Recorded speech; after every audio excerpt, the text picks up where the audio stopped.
Hey everybody. Oh wow, that's uncomfortable. Hello. Video. Keyboards then. Many of them. So I've always spent a little extra on my mouse because I realized that's sort of a precision input device, but I've never cared too much for keyboards until last year or so, where I got a MX Brown switch equipped mechanical keyboard just to see what the fuss was about. So in front of us here we have the MX Red switches, linear switches, MX Brown, tactile switches, MX Blue, which are clicky switches, and of course the IBM model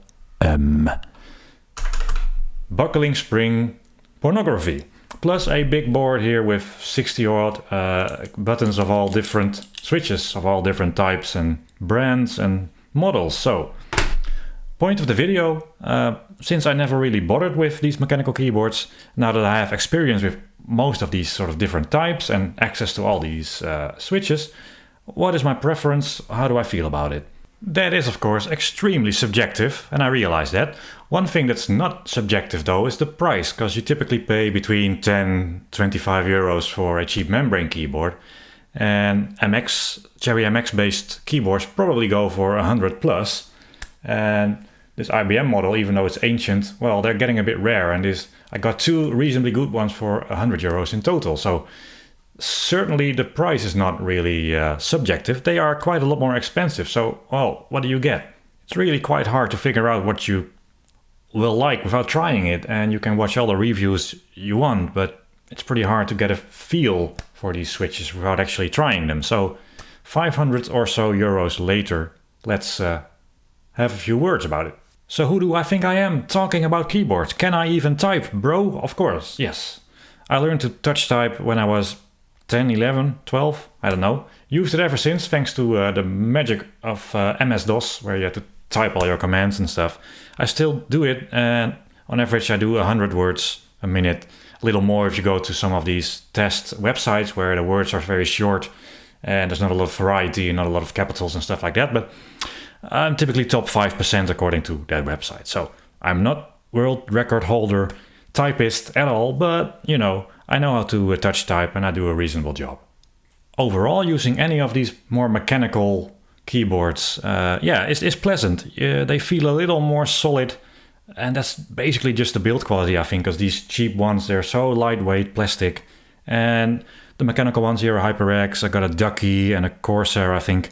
Just built better, feels more solid. You feel a little bit more solidity beneath your fingers, and that's kind of pleasant.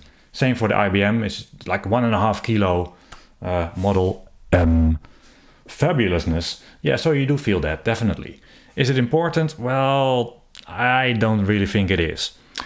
For me personally, I don't really care for linear switches because I didn't have that trust, security of whether the keystroke registers or not.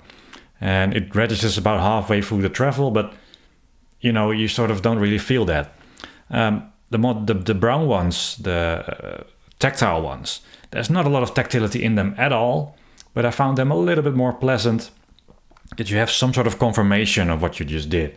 Clicky ones, sort of quite pleasurable to use, but there's more moving parts in them. Well, we'll discuss the types later. I don't think they feel that great. And the Model M, yeah, that's you know, you feel like a king with that keyboard. It feels really majestic, but it's also very heavy and tiring when you type on it for a long time, and quite noisy as well. So the membrane ones are sort of fine, you know, they are more tactile. This one is, my Logitech, is more tactile than MX Brown. Nice and light to type on, and yeah, that feels quite good. And another thing regarding the feel is the keycaps, how they are shaped. And here with the cheap membrane ones, they have flatter sort of keycaps, and that's going to be very subjective again. And all the sort of mechanical ones are more concave, they're like hollowed out, and they sort of center your finger better. But when I'm typing real fast, sometimes I'm not that accurate, and I kind of almost think subjectively I prefer the flatter keycaps of this cheap Logitech one.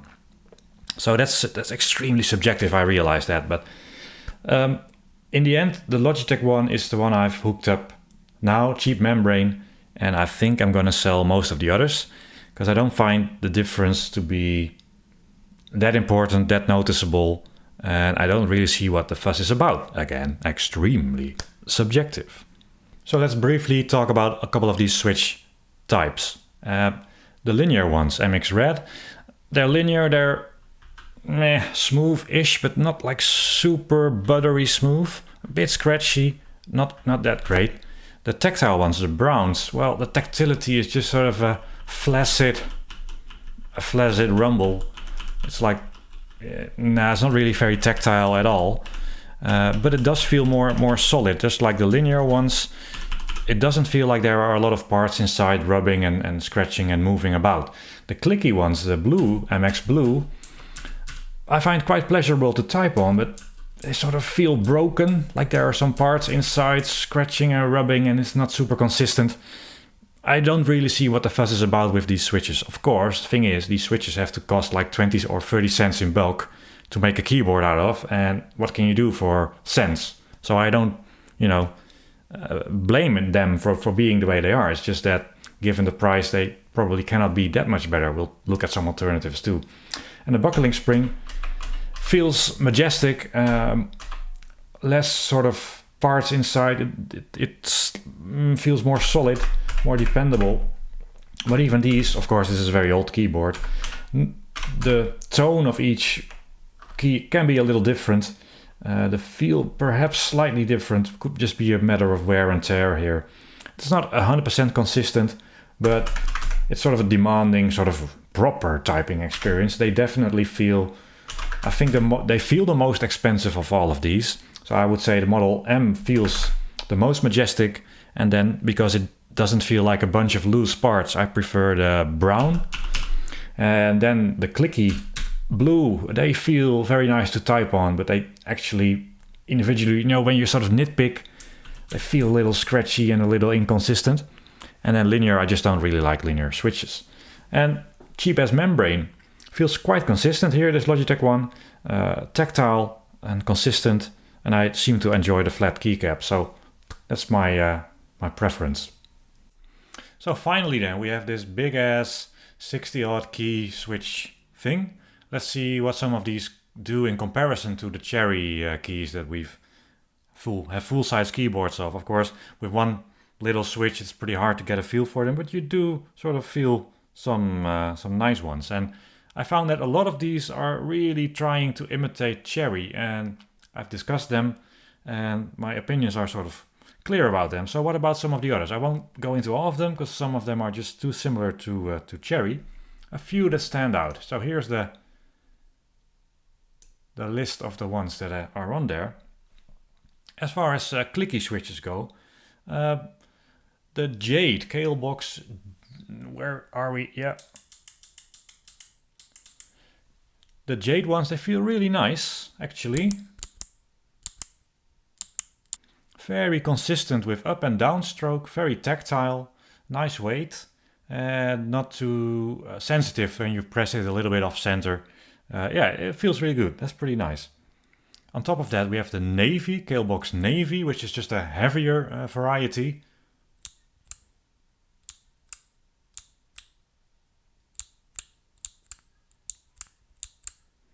Feels alright as well. Another clicky switch that's not too bad is the Kailh box White. I find that fairly pleasurable. It's a little lighter than the Kailh box Jade and feels a little different, but it's pretty consistent and yeah, it feels pretty good. Most of the other clicky switches from Gateron or the other ones, they kind of feel a bit similar to Cherry, and they don't feel super consistent up and down stroke. Not that great. And regarding tactile switches, well, there are some interesting ones here. The bottom row there, the one from the bottom, the ZealPC, the Zelio switches in a variety of different forces. They're all sort of purple. They have quite a lot more tactility than the Cherry Brown. And the tactility starts right on the top of the travel. So where am I here? It's hard to press them a little bit because the tactility starts right away compared to MX Brown, where you have a little bit of free play before the barely tactility happens. So yeah, these ZealPC tactile switches in a variety of forces, they feel really tactile and pretty consistent too. Having said that, it actually seems that the membrane keyboard from Logitech feels a little bit like the ZealPC tactile switches, so with the tactility right on top of the initial travel. And yeah, that's not too different. It feels, of course it feels different, but these membrane keyboards are quite tactile already, and I find them quite alright. There is more travel on the mechanical keyboards than on the membrane ones. And another thing to mention, perhaps, I found that actually quite important. The mechanical keyboards are higher, just you need a wrist rest for that. Say that a million times quickly in a row. Anyway, the cheaper ones, the membranes, they are flatter, so I find it more comfortable to use without a wrist rest. And yeah, you can use a wrist rest, but it also takes up some desk space. And the lightness and the flatness of the membrane keyboards, yeah, I find a little helpful. So at the end of the day, I think what's important subjectively for me is that when you're typing 100 words a minute, that's like 500 keystrokes a minute. I don't care too much about the exact feel of each key and the up and down stroke and the sound. You're too fast with it anyway. It's not like a mouse where you're precisely pointing somewhere before you're clicking. It's less conscious. So the reason I eventually switched from my cheap-ass Microsoft board, binding, I could almost not press the control key down with like at an angle copying and pasting. You know, that's game breaking. That really hurts your productivity almost. But even the Logitech cheap membrane keyboard, although Logitech also makes some terrible ones, but this one is reasonable, it doesn't bind, works fine. And of course all the mechanical ones, they don't really bind that badly if you really zoom in on them, but the global experience, just typing 100 words a minute, I can do that with all these boards just fine. So there's no real reason for me to use anything else than the Logitech membrane keyboard. If I was to make another mechanical keyboard, cherry switches, I don't really like them too much. Don't really like linear, period. The blue switches are a little random, scratchy, not consistent. You know, it doesn't matter when you're typing 100 words a minute, but if you want to zoom in on the feel, then they're not great. And the browns, well, they don't really have a lot of tactility, but they also don't feel like broken switches the way blues kind of feel. If I was to make a keyboard again, well, these Kailh box jades are sort of nice, heavy-ish, very consistent clicky switches. The Kailh box white are sort of a little lighter, but also, yeah, they feel very consistent, and I think I prefer those two greatly above the MX Blue from Cherry. And tactile switches, well, I like the ZealPC ones. These are a bunch of different ratings, 62, 65, 67 and 78 grams. They're very tactile. And perhaps I prefer that above the MX Browns, which are, there's a bit of a scrapey, bumpy. It's like a rumble strip. With a racing sim, you drive over rumbles. You feel a little bit, but it's not really tactile. So, yeah, Kailh box has some cool switches. I think those are interesting. I might be interested in a ZealPC Zelio's tactile switch. I don't really care for any of the linear switches, and most of them, like the Gatorons and some others, they seem to mimic the Cherry feel, which I don't really like.